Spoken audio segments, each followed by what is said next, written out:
Hello everyone, we are back with another hero of the Bible, and this week it's going to be about Abraham and Isaac, special son. One day God spoke to a man named Abraham and told him to leave his home. Go to a land I will show you, and I will make you into a great nation. So Abraham did what God said. It was a long trip, a couple of 1,000 miles across the desert, and it was a hard trip too.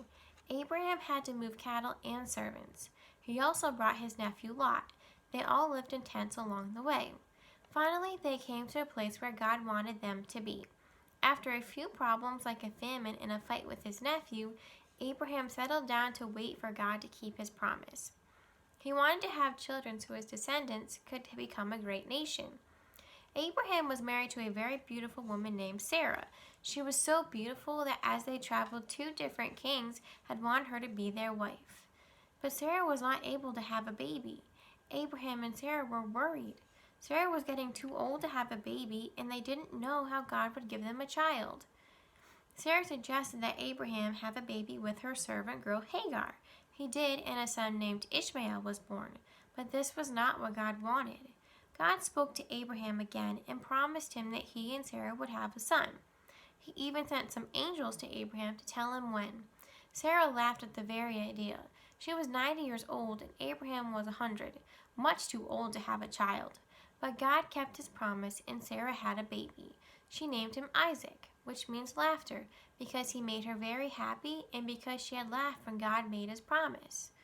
Abraham loved Isaac very much. But several years later, God tested Abraham's love for him by telling Abraham he had to sacrifice the boy.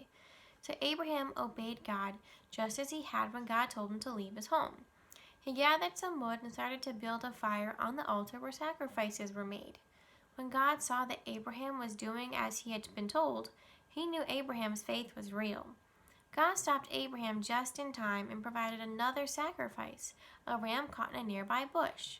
Isaac had 2 sons, and one of them, Jacob, had 12 sons. Soon there was a nation. God kept his promise just like Abraham knew he would. A great honor. Sarah was the first woman to be named in the Hall of Faith, a special list of great men and women of the Bible. You can read the whole list in Hebrews 11. The list celebrates people like Abraham and Sarah who believed God and did what he asked them to do. A beautiful bride. When Isaac was old enough to get married, Abraham sent his servant to Mesopotamia to find a wife for his son. Mesopotamia was where Abraham had been born. When the servant got there, he was tired and thirsty. A young woman named Rebecca gave him some water to drink. She even ran to get some water for his camels. The servant knew that this kind girl was the right wife for Isaac. After he talked with her family, she decided to return to Canaan and marry Isaac, even though she had never seen him. A priest and king. Once Abraham's nephew Lot was kidnapped. Abraham had his own private soldiers, so he went to rescue Lot. He defeated the kings of several small cities. On the way home, he met a king named Melchizedek, who was also a high priest of the Most High God. The priest gave Abraham bread and wine and blessed him. He reminded him that God had helped him win the battle. Abraham thanked God for his help and gave Melchizedek part of everything he had captured. That was one way he could show how grateful he was. Well, I hope you enjoyed, and I will see you back next week.